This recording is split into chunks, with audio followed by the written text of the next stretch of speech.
기독교인으로 산다는 것을 무엇이라고 생각하십니까? 혼자 기도 많이 하고 성경 읽고 이것이 바로 기독교인의 삶일까요?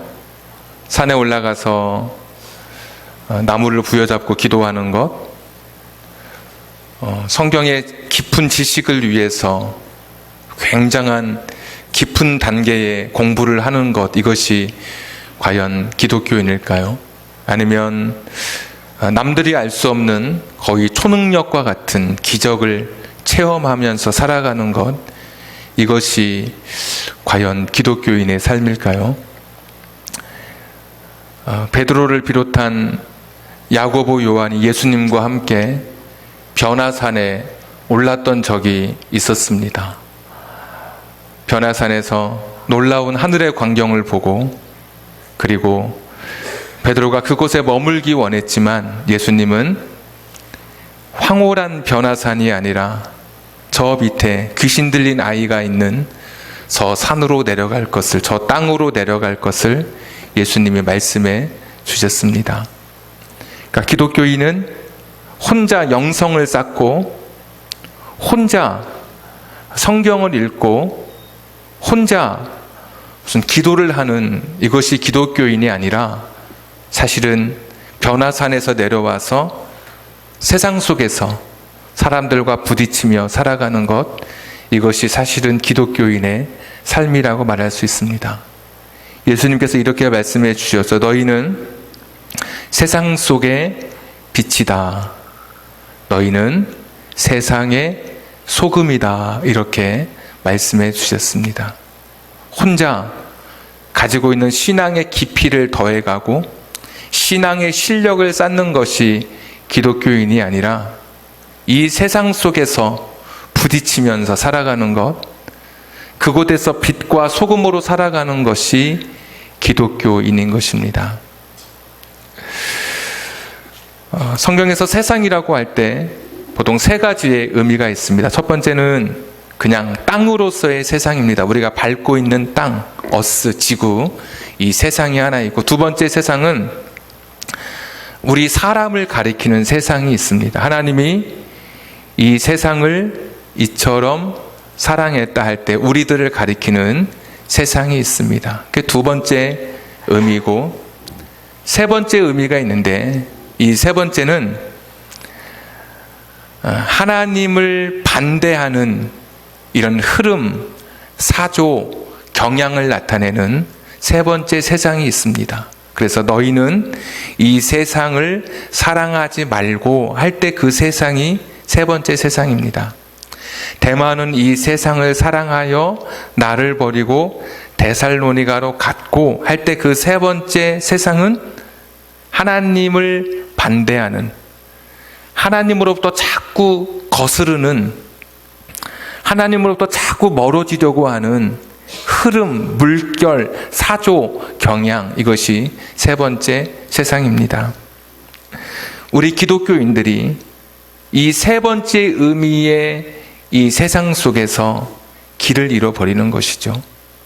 이 땅에서 길을 잃는 것이 아니라 내가 하나님 뜻대로 살고 싶은데, 하나님 말씀대로 살고 싶은데, 교회에서 배운 하나님 말씀을 통해서 배운 것을 내가 세상 속에서 살고 싶은데 이 세상은 나를 그렇게 놓아두지 않는 겁니다. 말씀대로 살지 못하게 하고 이 세상의 큰 물결 앞에 나도 죽은 고기처럼 자꾸 상류로 올라가지 못하고 떠밀려 쓰레기 더미 가득한 하류로 계속해서 우리가 휩쓸려 가는 것이 오늘 우리의 인생인 것이죠. 많은 분들이 그 가운데 절망합니다. 이 기독교인으로 사는 게 무엇인가? 교회 오는 것이 이것이 기독교인인가? 성경을 읽는 것이 진짜 기독교인인가?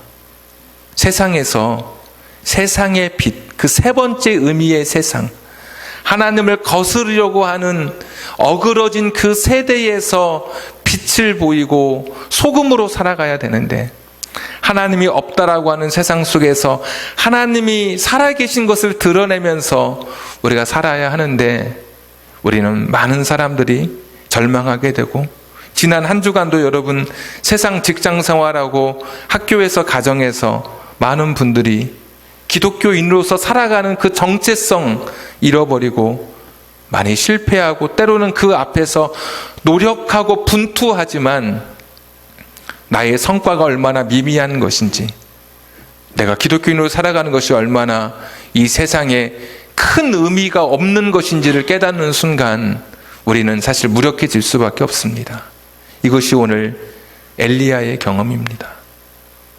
갈멜산에서 하나님이 살아계시다고 외쳤는데 2절에 보니까 이세벨의 이 여왕은 엘리야를 죽이기로 결심합니다. 북쪽 이스라엘의 국경을 지나 남쪽에 왔습니다. 남쪽의 브엘세바, 다시 남쪽의 국경을 지나 광야로 하룻길을 걸어갔다고 성경은 기록되어 있습니다. 두 개의 국경을 지나 4절에 보시면 노뎀나무 아래 쓰러졌습니다. 그리고 하나님 앞에 이렇게 기도합니다. 하나님, 이제 다 끝났습니다. 내가 죽기를 구한다 그러죠. 이제 넉넉하다고, 내가 할 만큼 다 했는데 이 세상이 변화되지 않습니다. 내가 하나님 살아계시다고 그렇게 외쳤지만 아합과 이세벨이 깨닫고 이스라엘 백성들이 회개할 줄 알았지만 전혀 변화되지 않는 모습을 보면서 완전히 절망한 것이죠. 포기한 것입니다. 나는 여기까지만 하렵니다. 하나님, 나 혼자 열심히 살아도 세상이 변하지 않습니다. 내가 하나님 잘 믿으려고 그렇게 했지만 이 세상이 호락호락하지 않습니다. 나는 나의 열조보다, 나의 신앙의 선배들보다 나은 것이 하나도 없습니다. 노뎀나무 아래서 절망 가운데 부르짖는 외침입니다. 지쳐있는 이 엘리야를 어루만지는 손길이 5절과 7절에 보시면 천사가 2번씩이나 어루만집니다. 어루만진다고 하는 것은 효과가 나타나도록 두드리는 그런 사전적 의미가 있습니다. 지친 다리를 주물러 주고 땀으로 범벅된 얼굴을 쓰다듬어 주는 그 천사의 어루만짐과 함께 떡과 물을 제공해 줍니다. 세상에서 하나님을 반대하는, 하나님과 정반대의 길을 걸어가는 세상에서 분투하고 노력했지만 실패한 이 지쳐버린 노뎀나무의 엘리야에게 하나님께서 천사를 보내주셔서 어루만져 주시는 것이죠. 우린 여기서 사실 교회의 모습을 보게 됩니다. 교회가 그런 곳이어야죠. 세상에서 믿음으로 살다가 실패하고 열심히 살지만 안 돼서 지쳐서 온 우리들을 어루만져 줄 수 있는 곳, 다시 힘을 내어 길을 가도록 떡과 물을 줄 수 있는 곳, 그곳이 사실 교회여야 하죠. 천사의 어루만짐이 있는 곳.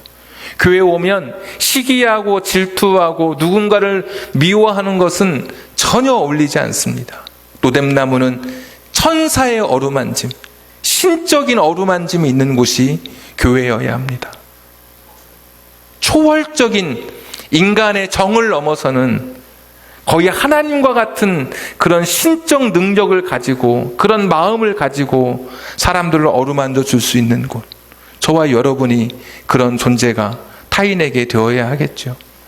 오늘 노뎀에서 힘을 얻습니다.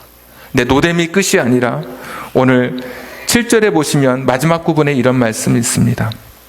일어나 먹으라, 네가 갈 길을 다 가지 못할까 하노라 하는지라. 더 갈 길이 있다고 말씀하시면서 오늘 말씀의 제목처럼 8절에 보니까 호렙산으로 엘리야를 부르고 계십니다. 호렙산은 신의 산이라고 말씀드렸습니다. 아합의 아버지 오므리는 그 당시에 문명화된 국가, 시스템적으로 움직이는 국가를 만들기 위해서 오므리의 율례라고 하는 미가서 6장에 나오는 일반 백성이 살아가는 시민법, 헌장을 만들 정도로 굉장한 그런 사람이었습니다. 어떻게 살아야 하는지, 질서는 어떻게 지켜야 하는지, 사람과 사람과의 관계는 어떠해야 하는지 오므리의 율례를 따라 살던 그 시대에 원래 하나님은 앞서서 신의 산의 율례, 호렙산의 율례를 이미 율법을 주셨죠. 그 산으로 오므리의 율례를 따라 살던 그들에게 신의 산의 율법이 있던, 그 땅으로 호렙산으로 하나님께서 엘리야를 불러주셨습니다. 이 호렙산은 이스라엘 백성에게 마음의 고향과 같은 곳이죠.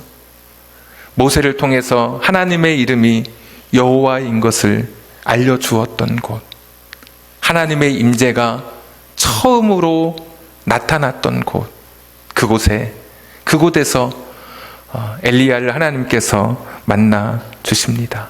자, 9절에 어떻게 말씀하십니까?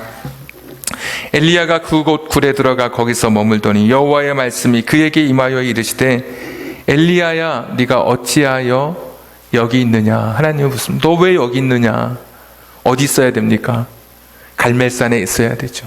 북이스라엘의 수도 사마리아에서 여전히 하나님이 살아계시다고 외쳐야 되죠. 그런데 지쳐서 포기하고 나 혼자 살아가는 것, 나 혼자 믿음으로 사는 것이, 나 혼자 이렇게 외치는 것이 무슨 의미가 있을까?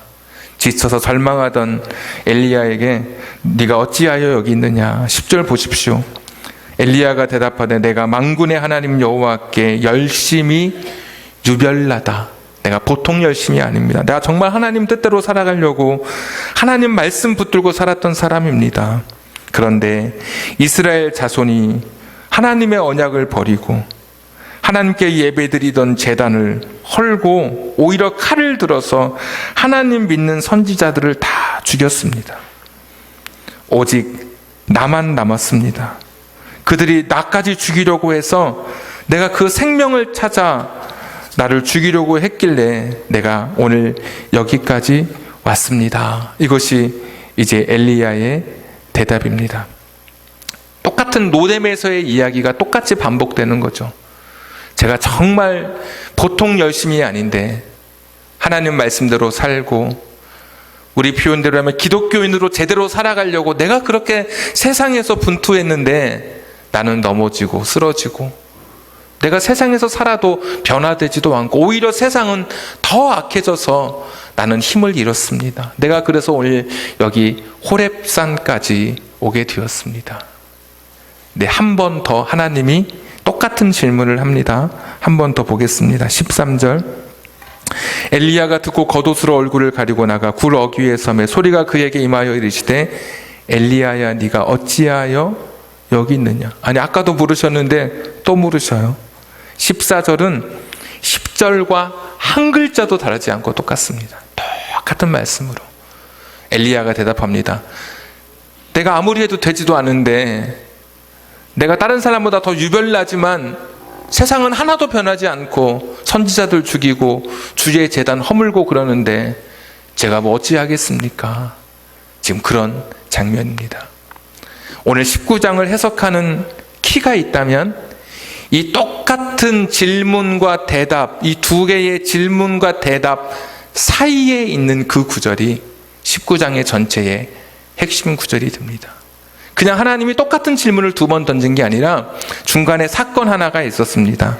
그 사건이 11절, 12절인데 한번 읽겠습니다. 여호와께서 이르시되 너는 나가서 여호와 앞에서 산에 서라 하시더니 여호와께서 지나가시는데 여호와 앞에 크고 강한 바람이 산을 가르고 바위를 부수나 바람 가운데 여호와께서 계시지 아니하며 산을 가르고 바위를 부수는 바람 가운데 하나님이 계시지 않았다는 거죠.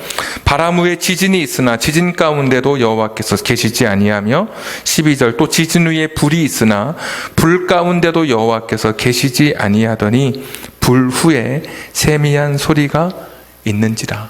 이 사건이 똑같은 질문과 대답 사이에 있는 겁니다. 자, 바람, 지진, 불, 세미한 소리. 이게 뭘까? 굉장히 많이 사실은 이것이 무엇인지에 대해서 우리가 주목하고 있지만 사실은 충분한 해석을 성경은 우리에게 제공해 주지 않고 있습니다. 제가 말씀을 준비하면서 여러 가지 책을 찾아보니까 최소 10가지 해석이 있습니다.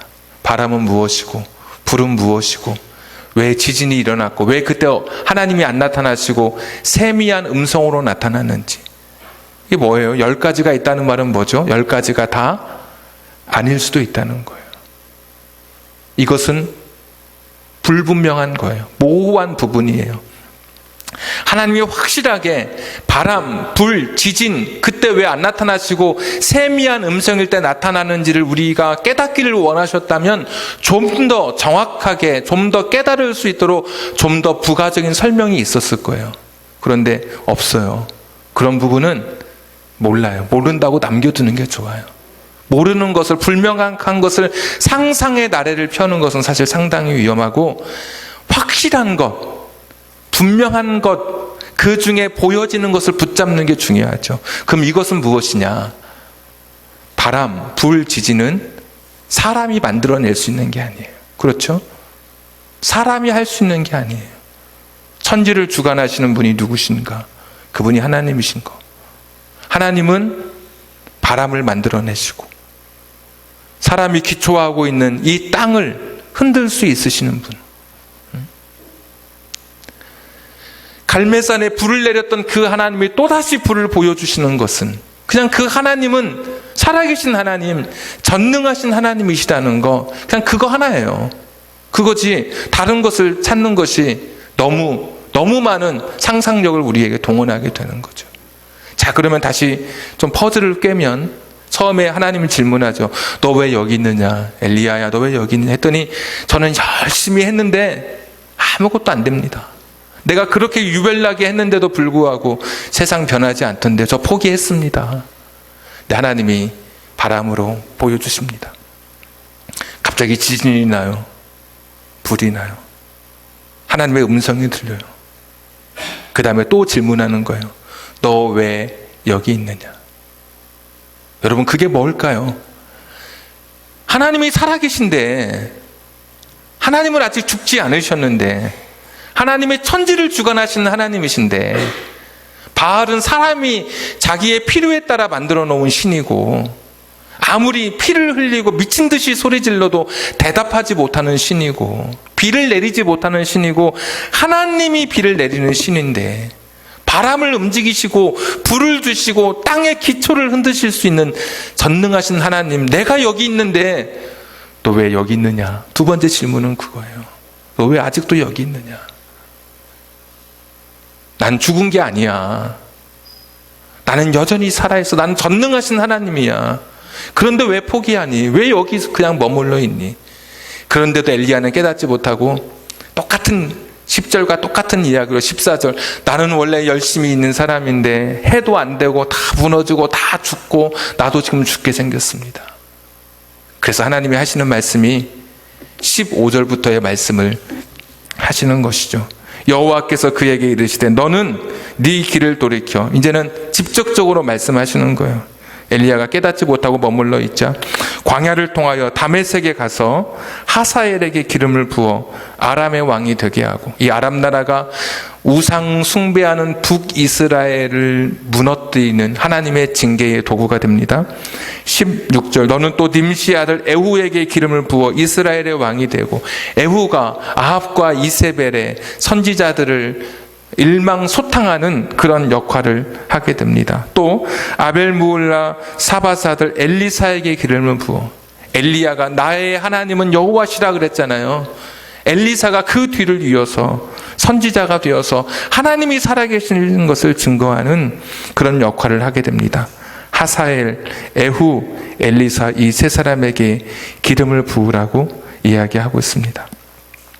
이스라엘, 바알 신앙에 빠진 북이스라엘을 징계하는 도구가 될 것이다. 그들을 세워라. 하나님이 말씀하고 있습니다.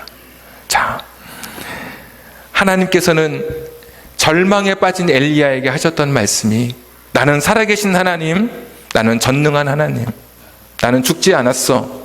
너 가서 에후를 세우고 하사엘을 세우고 또 엘리사를 세워. 네가 하지 못한 일, 계속해서 그들이 하나님이 살아있다는 것, 내가 살아있다는 것을 그들이 증거할 수 있도록, 북이스라엘의 우상 숭배가 잘못된 것이고 실패한 것이고 하나님이 인정하지 않는 것임을 그들에게 보여줄 수 있도록 그들에게 새로운 사명을 주도록 다시 엘리야를 일으켜 세우는 장면입니다. 오늘 이것이 19장의 전체의 이야기입니다. 하나님은 지금도 살아계신 하나님이십니다.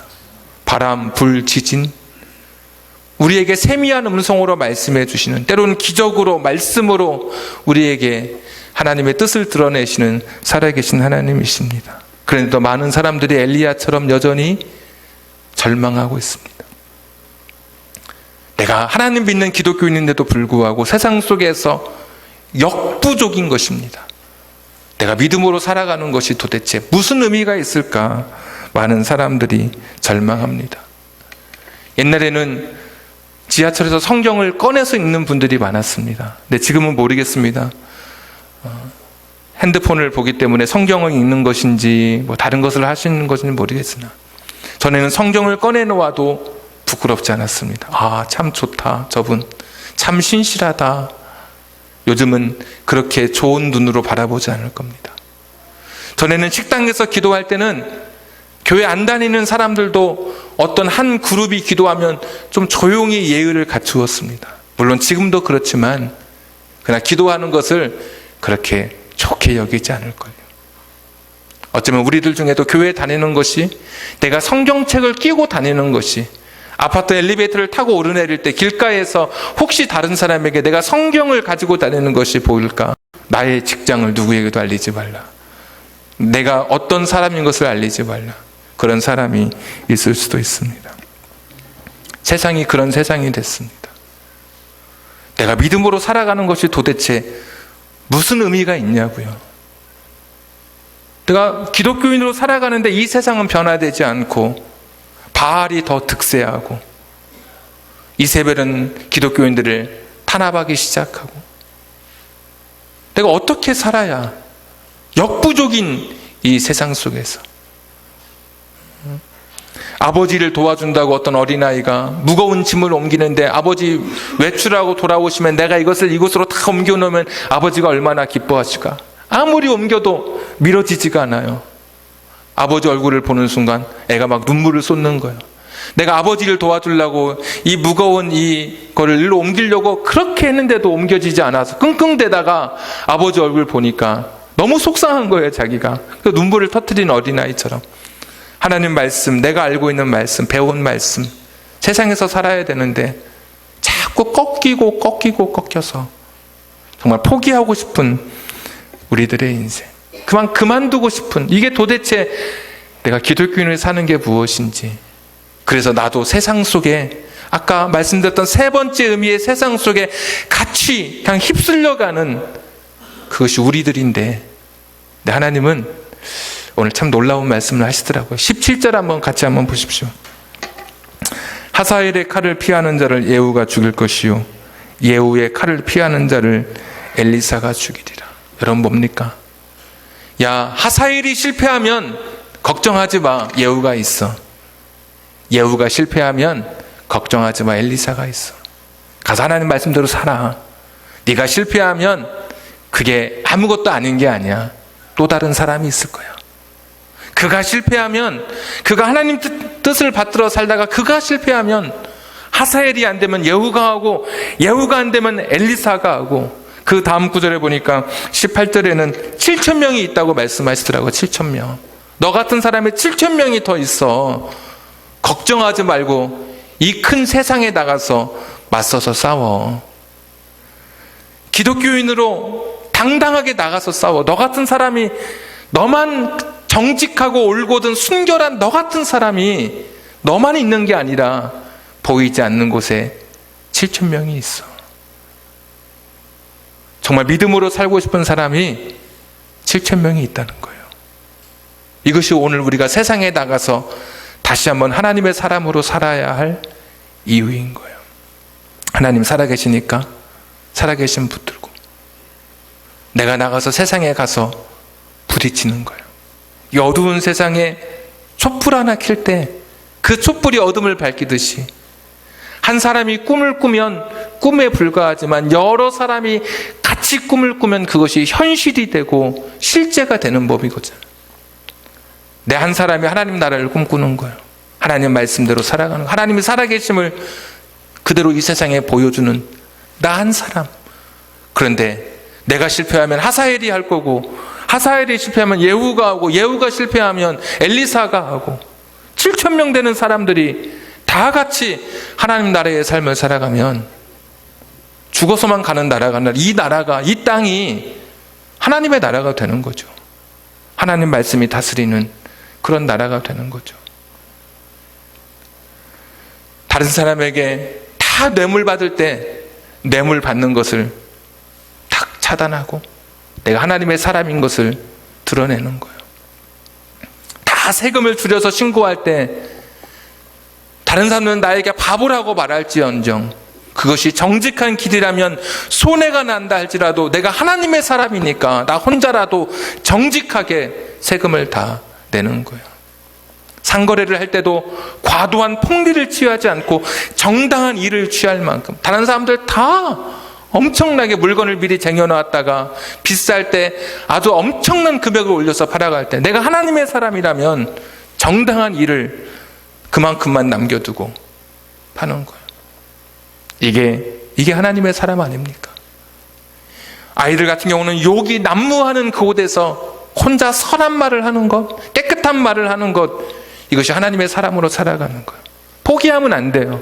엘리야 포기했는데 하나님은 가, 나는 살아있어. 바람, 불, 지진으로 세미한 음성으로 나는 살아있는 하나님이라고 보여주시면서 다시 세상으로 가라고 이야기하는 거예요. 7,000명 있다고 결코 이 세상에 휩쓸리지 말라고 하는 거예요.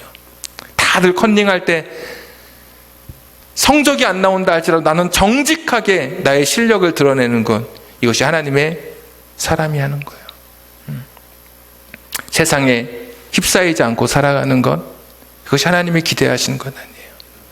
다 평창 농패딩 입는다고 나도 농패딩 입고, 이것은 좀 생각해 봐야 되는 거죠. 다 성형수술 한다고 나도 성형수술의 대열에 끼는 것은, 이것도 좀 생각해 봐야 될 것 같아요. 하나님의 사람은 그렇지 않아요. 이 세상 속에 휩쓸리지 않아요. 이 세상 물결에 같이 쓸려가지 않아요. 나 혼자라도 내가 그리스도인으로서 그 자리를 지켜가는 거예요. 하나님은 살아계시지. 오늘 나의 손해를, 오늘 나의 다른 사람과 비교할 때 내가 얻지 못하는 이 이득을, 그러나 하나님은 내가 정직하게 살아가는 것만으로도 훗날 갚아주실 것을 믿고 그냥 묵묵하게 믿음의 길을 걸어가는 것. 다니엘도 내가 왕이 주는 음식으로 나를 더럽히지 않겠다 그러면서 바벨론 사람으로 살지 않고 나는 하나님 나라 사람으로 살겠다, 그렇게 살아갔잖아요. 그렇게 살아가는 거예요. 오늘 19장의 이야기는 갈멜산의 그 큰 승리, 그러나 또다시 무력해진 이 엘리야, 포기하고 싶었지만 하나님께서는 아니, 걱정하지 마. 네가 실패하면 또 다른 사람이 있고, 너처럼 하나님을 드러낼, 하나님 살아계심을 말해야 될 순결한 신앙인이 7,000명이 있어. 겁내지 말고 다시 이스라엘의 사마리아로 가서 하나님의 살아계심을 증거하라고 했던 이야기가 오늘 19장의 이야기고 오늘 우리의 이야기입니다. 세상으로 나아가서 사는 겁니다. 보여주며 사는 겁니다. 기도하겠습니다.